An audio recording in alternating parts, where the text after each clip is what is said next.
Hi, everybody. Welcome to my homestead. Welcome to my channel. My name is Jared. I got a comment from Kylon Rick, and he says, I recently found these quotes from Elder Maxwell incredibly applicable. And then he leaves the quotes, gives the reference, and then says, the whole talk had gems referencing the last days. So we're going to go right to the source and look at the quotes that he pointed out. And I found another one that I liked. So thank you, Kylon Rick, for sending this my way. Before we do that, just really quick, I have a subscriber. Her name is Shauna. This is her Facebook for her company, Olive on Main Design. And she does images of Christ, which you can get printed. You can also do a digital download. And she gave me a code to use, Sunflower25. I'll put the link for it, or I'll put that in the description box below for 25% off. So I personally, I'm going to be getting this one. You guys know my style. You see my thumbnails, and this is in line with my thumbnails. I like this one quite a bit. So I'll put the link for her website and Facebook in the description box below. Again, Sunflower25 for 25% off. So thank you, Shauna. Okay, so we're looking at this talk by Elder Neal A. Maxwell, who was a member of the Quorum of the 12 Apostles. The name of the talk is For I Will Lead You Along. Okay, so first, this is what Kylon Rick had pointed out in the talk. I expanded it a little bit. So it says, there was more that I wanted to include in what I put on my spreadsheets.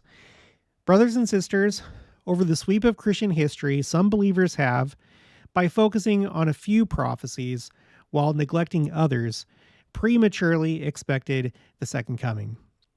Today, while we are obviously closer to that great moment, we are in the same danger. And just really quick, this is April of 1988, so I think things have probably changed quite a bit since then. I know that they have, but still. Okay, so continuing. On the other hand, smugness is also a real danger. Of Jesus' first advent, the smug said, "It is not reasonable that such a being as a Christ shall come." Declared Jesus of his second coming, "Take heed, lest that day come upon you unawares." Peter wrote of the smug skeptics who would say, "Where is the promise of his coming? For do not all things continue as they were from the beginning?" So, in other words, like, look, things are the same. It's always been like this. There's not a second coming happening, So in other words, you have like a group of people that get overzealous, right? And they ignore other things and hyper focus on a couple prophecies. But other people that delay the second coming in their minds or don't even think that it's going to happen. So you have both issues. All right, continuing. Some prophecies, such as the return of Jewish people to Israel, were decades in their fulfillment. Other prophecies can be fulfilled in a compressed period of time. Now, this is interesting because I've heard him use this word before, compressed or compression. And so I decided to make a new category on my quotes A through Z spreadsheet for compression. And it's really interesting. And we're also going to be looking at cutting his work short in righteousness and hastening of the work. So that's like the theme of this video. Okay, so other prophecies can be fulfilled in a compressed period of time. Taking the restored gospel for a witness to all the nations of the world involves generations, but a desolating scourge can cover the land quickly. Sadly, more than one qualifying possibility already exists for such scourges. I highlighted that because I think there's sometimes the idea that, we haven't seen anything yet, or, this scourge that we just saw, it's not the main one, or, this isn't anything compared to what's to come.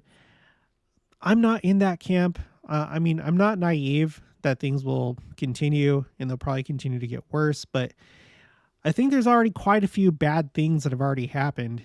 Things that, like he said, that could qualify as scourges. So if you were to say that you were to go into Elder Maxwell, if he was like still alive and you were to go into his office and talk to him about this, would you tell him, well, we haven't seen anything yet, after he said this? According to him, he's an apostle. In 1988, there were already more than one qualifying possibility of scourges referred to in the scriptures. So, all right, continuing. The blossoming of the desert as the rose involved substantial time, yet significant moral decay can happen within a single generation, whether in a nation or in a family. The Middle East has been at the intersection of human history so many times, yet in our time, the words of Zechariah are especially descriptive, saying that Jerusalem is to be a cup of trembling for all the people round about, and a burdensome stone for all people. And that's even more true today in 2024 than it was back in 1988. Probably now more than ever, as we look at how the world is reacting to what happened on October 7th. Everybody's lost their minds. It's another point of polarization and division. And what's going on right now is very serious. And I think has a lot of potential to escalate and be that final war that's prophesied. All right, continuing. Hence the need to keep our eyes on more than a few leaves of the fig tree in order to know when summer is nigh. By analogy, it is one thing to notice strong ocean breakers crashing against the shore, heralding another oncoming storm, and quite another to discern the powerful movements on the ocean's quake-jarred floor, foretelling a terrible tidal wave. Now, I think you know what camp I'm in. I think a lot of things have changed since 1988, and I feel like if you take the entirety of everything that's happened in the church, in the United States, in the world, society all across the world, civilization, religion, I feel like we're at that tidal wave stage rather than just, the next oncoming storm. That's how I personally feel. I feel that because I've put together these spreadsheets tracking natural disasters, and there has been a tidal wave of increasing disasters. Also, when you compare our time to the 80s, to the 50s, and going back, it's pretty clear that things are significantly worse than any of those times. So anyway, I like that. Because he talked about this, a compressed period of time, I put that on my quotes A through Z spreadsheet, currently on row 70, compression of events. And we're going to read some more of those in just a minute. Before we do, let's just continue with this because there was one other quote that I liked. Okay, he says, members of the church need not and should not be alarmists. They need not be deflected from quietly and righteously pursuing their daily lives. For God hath not given us the spirit of fear, but of power and of love and of a sound mind. So I took that and I put it under alarmism. So it's the first one that I have for alarmism, but this is something that I see from time to time. People too far to this extreme where they think that things are happening really, really quick and it's going to be really, really, really bad and get scared and scare others in the process. And we shouldn't do that.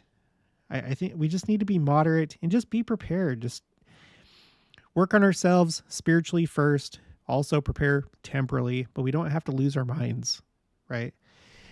So yeah, I've seen too much alarmism, I feel like. And that's not to say that we shouldn't be actively looking for the signs of the times and be anxious about it, like anxious in a good way and looking forward to the second coming. But when we get to the point where, we start gathering up our family and moving into the mountains, like literally with tents and MREs and stuff like that, we've probably gone a little bit too far at that point. Okay, so alarmism. I made a new entry for scourge because of what he said about already different possibilities in 1988 for scourges, fulfilling that scripture from D&C 5:19. Compression of events, we're going to do that. And then I also have hastening. So, all right, so let's go to the next one. Okay, this is the April 1992 General Conference. This is also Elder Maxwell.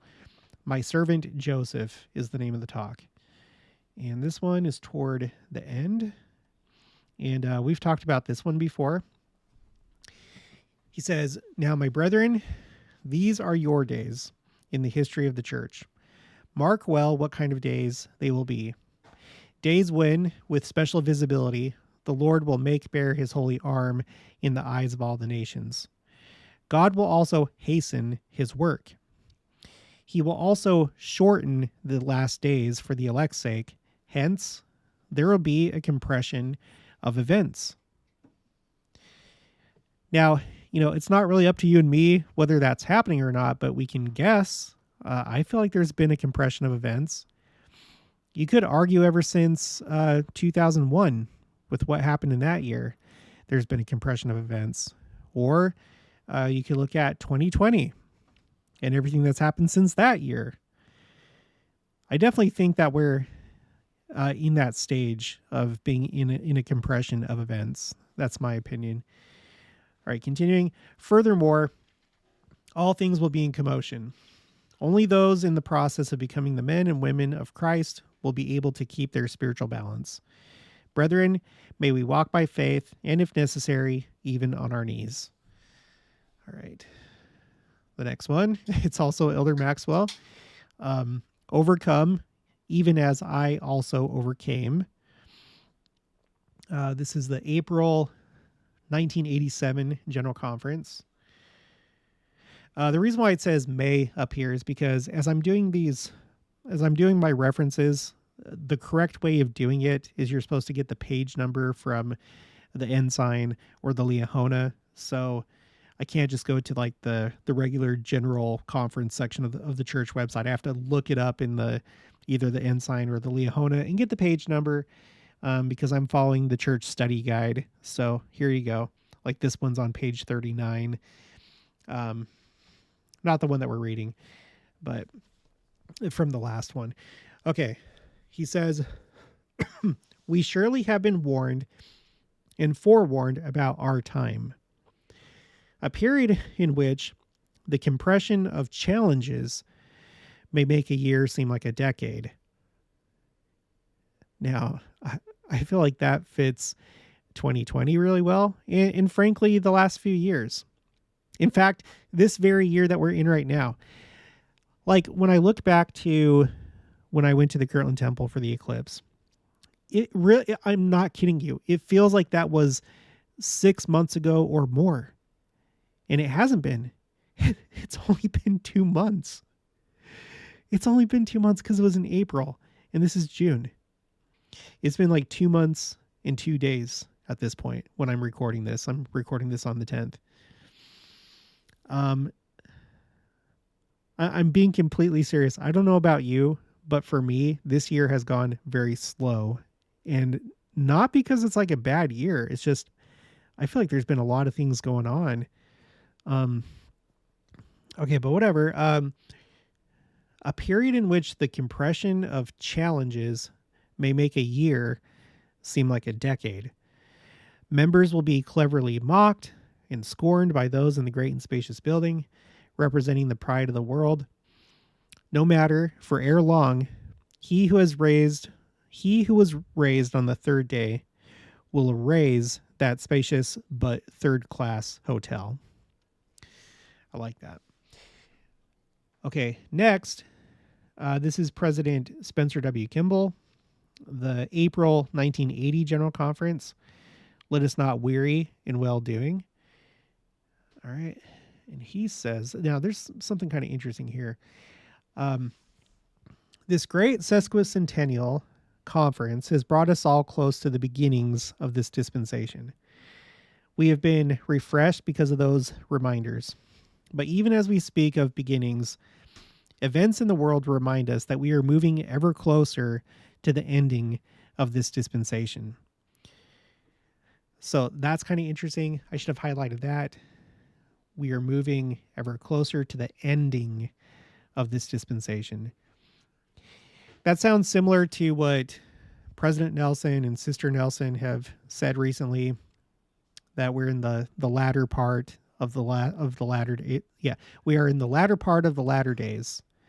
I actually have that somewhere here. I think I have it under latter part of the latter days. Sorry, I wasn't thinking about talking about this. I need to find it now. I have it, right? Yeah, I do. Latter part of these latter days. Have once from Sister Nelson during the Hope of Israel Worldwide Youth Devotional. We often talk about living in the latter days. We are, after all, Latter-day Saints, but perhaps these days are more latter than we have ever imagined. And then President Nelson, in a Facebook post, September 10th, 2019, you were taught in the spirit world to prepare you for anything and everything you would encounter during this latter part of these latter days. So, okay, so anyway, continuing. So for me, this conference has been filled with memories and also with anticipation. Feelings which have combined to make me more grateful than ever for the privilege of being a part of this great Latter-day work. Viewed in perspective, 150 years isn't really a very long time, even in human history, but it is but a brief moment in eternity. You and I know that. Actually, individuals and institutions are measured by deeds, not days, by service, not centuries. Just as an individual's life can often make up in quality what it lacks in length of years, so the Church of Jesus Christ of Latter-day Saints has compressed into 150 years many significant accomplishments. We don't have to be old to be great.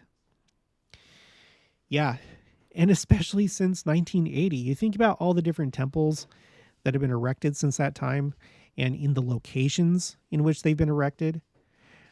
Some notable temples, the Palmyra Temple, the Nauvoo Temple, the temple in Ukraine that was part of the Soviet Union in 1980. One announced for Russia. We have the Kirtland Temple back in our possession, and that's just temples. That doesn't even include all the different changes that have taken place. And we think about all the changes that have taken place since President Nelson became president of the church. Now that is a compression of events. But, okay, so we got this. Okay, this is Hugh B. Brown in the October 1955 General Conference, the Blessings of the Gospel. He was a member of the First Presidency. Although at this point, assistant to the Council of the 12 Apostles, but he did become a member of the First Presidency later. Our Heavenly Father, in order, as he said, to cut his work short in righteousness, has made available to us such improved facilities of travel and communication as would have been nothing short of miraculous in the days of Peter and Paul, or even our pioneer fathers. Steamships and airplanes enable us to go farther in hours than they could have gone in months. Radio and television have amplified the voice and made it possible to take the gospel into the homes of the people of almost all nations. The day may not be far distant when there will be a worldwide reenacting. Now, this is a really interesting statement.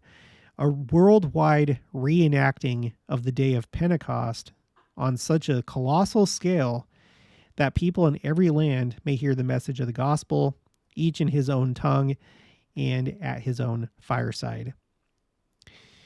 And, I think that day is here.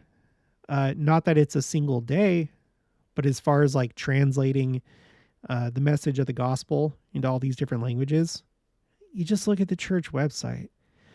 You look at all the different languages that the Book of Mormon is translated into.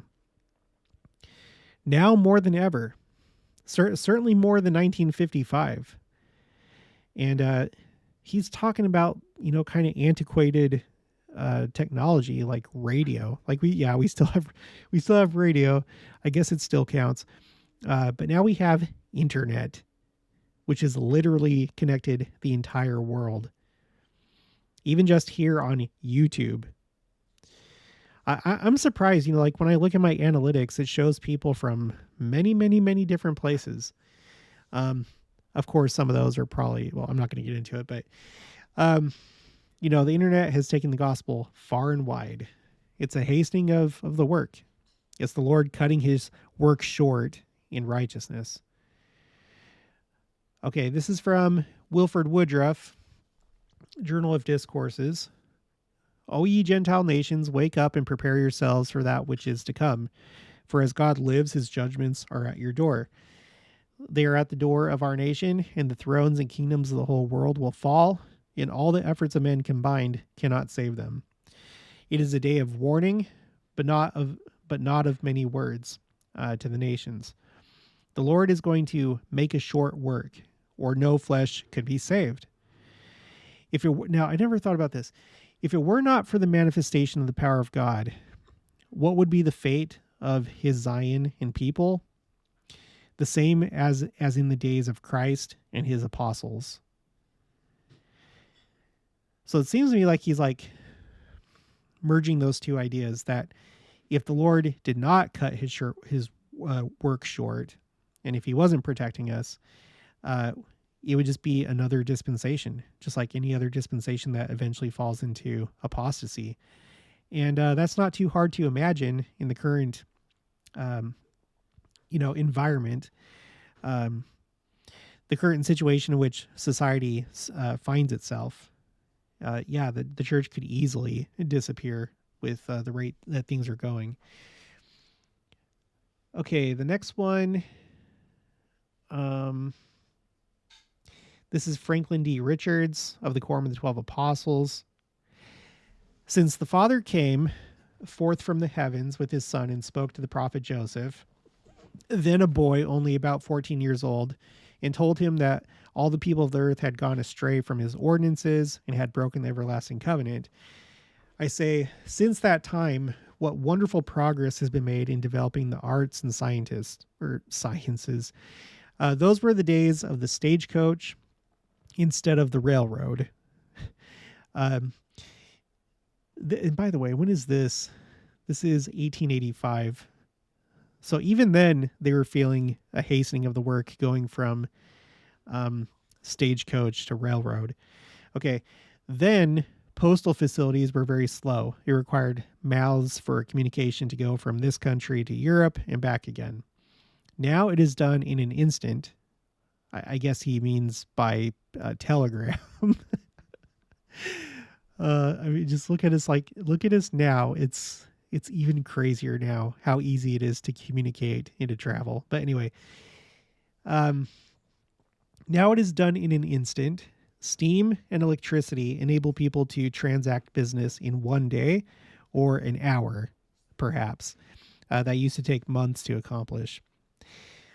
The Lord is in this way fulfilling the promise that he would hasten his work in its time. He has increased facilities during our day and generation for the accomplishing of work and bringing about his purposes, which would take many times as long to accomplish under the old regime, the slow coach order of things. 38 years ago, when we came across the plains, it took us all summer to get from the Missouri River to Salt Lake. We had to walk and toil by the road. Our teams gave out and died by the way. A company of us in the year 1848 were from the 18th of February till the 19th of October, coming from Liverpool to this territory. Now, the saints start from the old country and come here by steam in about 3 weeks. That is pretty impressive progress back then. Jeez. 1848 to 1885. Okay, a journey that formerly took 9 months to perform. This is one of the ways in which the Lord is shortening his work, cutting it short in righteousness. And furthermore, he has said he will hasten it in its time. Okay. And then there's this. This is going to be the last one. This is President John Taylor, president of the church. When Zion existed upon the earth, talking about the city of Enoch, that Zion.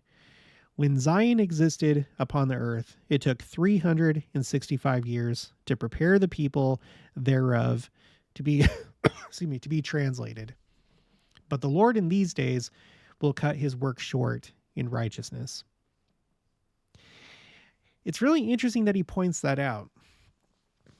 That it took the city of Enoch, it took that people 365 years before they were translated. And something of an equivalent is supposed to be happening with us. Like we're supposed to become a Zion people that are ready, able, and worthy to receive the Lord. That's what President Nelson said in his talk called Overcome the World and Find Rest, where he called on us to be the people of the second coming. And so, yeah, that's a pretty big difference because in 2020, we celebrated the 200-year anniversary of the first vision. And of course, we don't know when the second coming is going to be, but you know that I feel, and I know a lot of you feel like it's sooner than later. Definitely, it's not going to be 365 years from the first vision, but that's an interesting comparison. And one other thing about that, I don't know if this plays into an observation that I made before.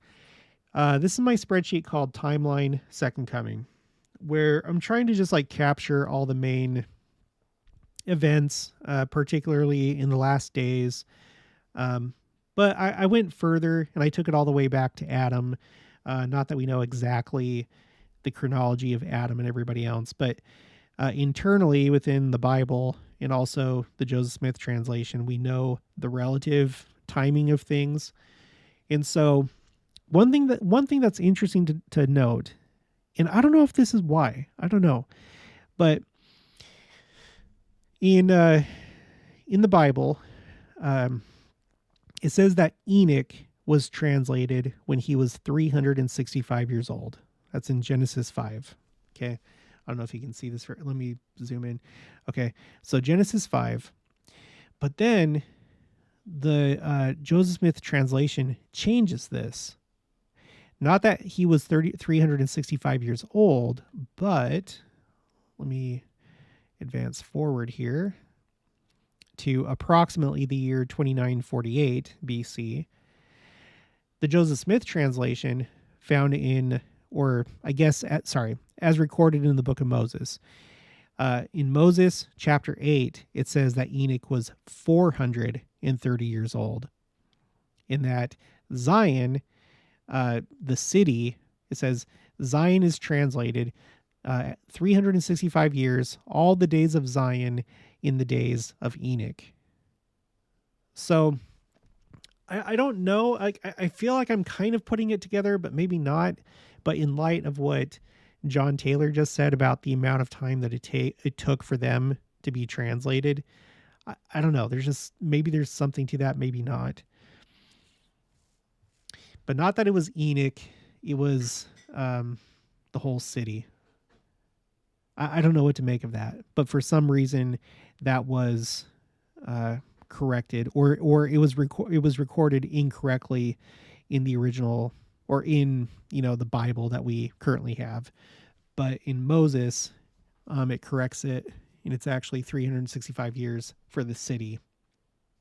So it does feel like there's something special about what happened in 2020 with it being the 200-year anniversary of the first vision.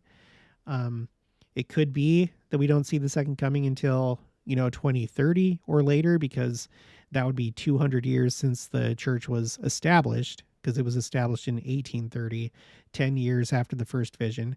I hope it doesn't take that long, but it could. But I feel like for us, maybe 200 years would be that time, approximately 200 years. But I guess we'll have to wait and see. And then I'm not going to read this, but just in case you're interested, under hastening, on my quotes A through Z spreadsheet. I have a quote from President Nelson, although at that time he was in the Quorum of the 12 Apostles, where he goes over all the technological advancements and scientific advancements. And he notes that it was from the time of Joseph Smith, like once Joseph Smith was born, that all these things really started taking off. So, but it's a long quote, so I'm not going to read it here, but you can check this out yourself. The link for my spreadsheet is in the description box of each video. So just go there, and the spreadsheets are best viewed on a desktop or a laptop, not so much a tablet or a phone. The reason why is because you have to double click on these cells to see the entire thing.